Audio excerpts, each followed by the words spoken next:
Hey everyone, this is Miss A. Ditchy, and I just wanted to give you a little how-to guide onto how to get onto Google Classroom and how to navigate around it, just in case that you may have forgotten since last spring, or maybe this is the first time you've used it.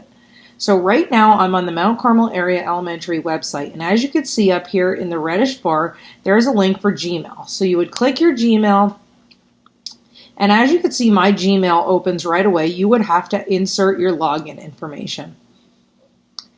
After I do that, I'm going to click on this little icon on the right hand side here, and I'm going to scroll down and I'm going to hit Classroom. When I open my Google Classroom, it's going to look a lot like yours. As you can see here, I do have my classes that I've already accepted and I'm into.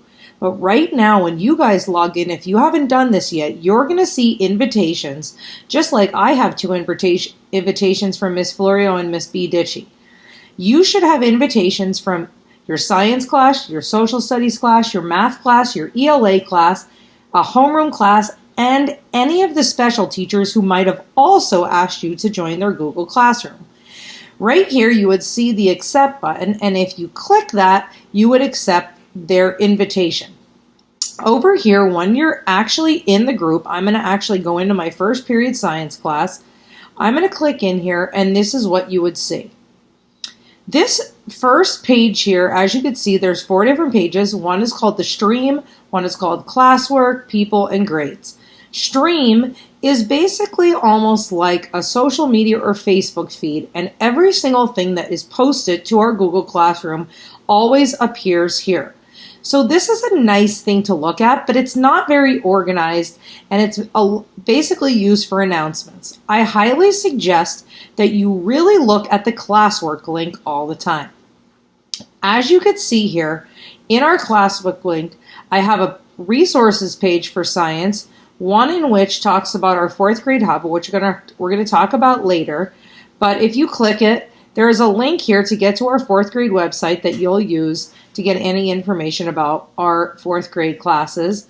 And then there's an information about our family alert sign up.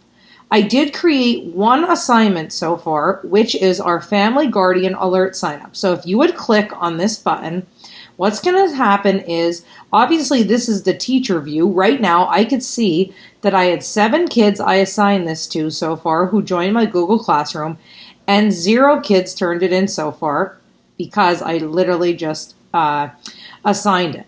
But as you can see, this is the assignment. Here's your directions. It says that one of your assignments for the week is to have your parents sign up for our remind alerts. And all remind is something that allows your parents or guardians to get information or text messages or alerts on their phone when any news or information happens. And with everything going on between the COVID pandemic and just school in general, it's just really nice for us to be able to get into contact with parents and give them any information they possibly need. So as you can see, there's a link here that shows you how to do it. And then on your end, when you hit this, as you can see, I could see who turned it in and who didn't. But on your end, when you're done with it, you would click this button up in here, and a button would pop up, and you would hit mark as done. What that means is you will be one of the people who says turned in. Over here in your main page, you're going to notice that anything that you have as an assignment that you did not complete yet or that you didn't mark as done is going to come up in your little white box here. It's kind of like almost like your agenda. It's a really great tool because it tells you, it's a little to-do list as to what assignments you haven't completed yet. Until you hit mark as done, this will not go away. If your parents signed up for this tonight, you would hit mark as done, and this will disappear just like if you would cross it off your checklist or your things to do list. You hitting mark as done does not mean that you actually did it. Okay, it's your way to cross off your items on your list. In order for me to see that you actually did the assignment, I will get it on my end. I had a lot of kids last year who would just hit mark as done, but they wouldn't really do the assignment. They thought it was like their little shortcut to get away from doing the assignment. However, on my end, I see that you get a 0. On your end, all you did was eliminate it off your list of things to do. So the mark as done is for you to cross things off as you do them. And we are going to stress that you really utilize that this year to make sure that you stay organized as far as your assignments, no matter if you're in person and in school or virtually online. So again, you're going to click in here. And as you can see, you'll have grades and people and classwork. Your classwork tab is extremely important. That is where everything's going to be. Your resources, your class notes, everything like that. I highly suggest that one of the first places you go when you log in is classwork, because that's where all of your assignments will be, and it will be an easy way for you to keep track of them. Over here in your settings, you can decide if you want to receive email notifications or not every single time something happened in Google Classroom. I had a lot of kids who were very overwhelmed and had a lot of emails last year because they had so many classes. As you could see, I turned my email notifications off. I feel more comfortable going into Google Classroom and seeing what's posted rather than having 10, 15, 20 emails in my inbox every single day. So you can decide what you like best as far as that. So right now, when you go in, this is what you're going to see. This is going to be your to-do list for every class. Notice I could even click this, and if I click this, it takes me right to the assignment.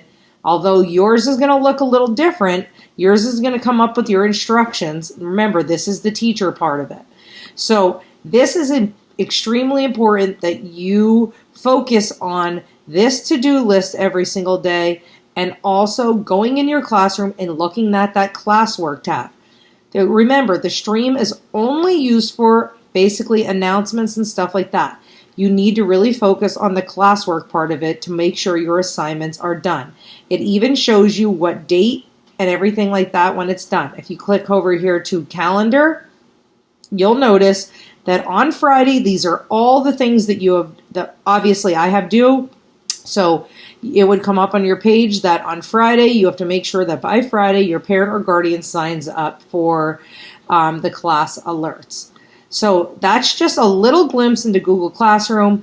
We hope right now that you accept all of the invitations and you have all of this set up and ready to go. As far as when you go into Google Classroom, one more thing, this is going to be your Google Meet link to join us live from home. So if you're at home, when you log in every single morning, you would hit this Google Meet link. Notice when I hit it,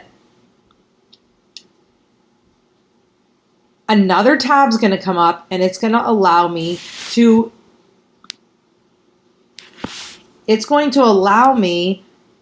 join our Google Meet.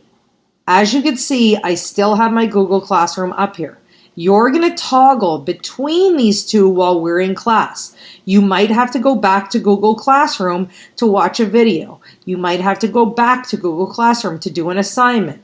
But then all of a sudden, if you have a question in the middle of you doing an assignment, you can come back to Google Meet. If you would hit Join Now, notice I turned my camera and my mic off. If I would hit Join Now, there is a little chat box over here on the right. And you would type a question in here, and your teacher can answer it very easily. So as you can see, you're going to always keep this Google Meet link up when we're in the middle of class live, and you're also going to keep your Google Classroom link up when we are in live. That way you can very easily go back and forth. If you have a question, you would go back again to Google Meet, go into the chat box, type in a question about your assignment, and then your teacher will get back to you as soon as they can. This will help us both help the kids in person and online, and also it will help you be able to watch the videos that we post in Google Classroom at your own pace. I had a lot of kids last year who basically told us that the one reason they thought they did well in virtual is because they had the opportunity to watch our videos, pause them, rewind, go back, and it helped them understand the information just a little bit better, because if sometimes we might go too fast for you, you could very easily pause it, go back, ask a question, rewind if you don't understand something. It lets you work at your own pace.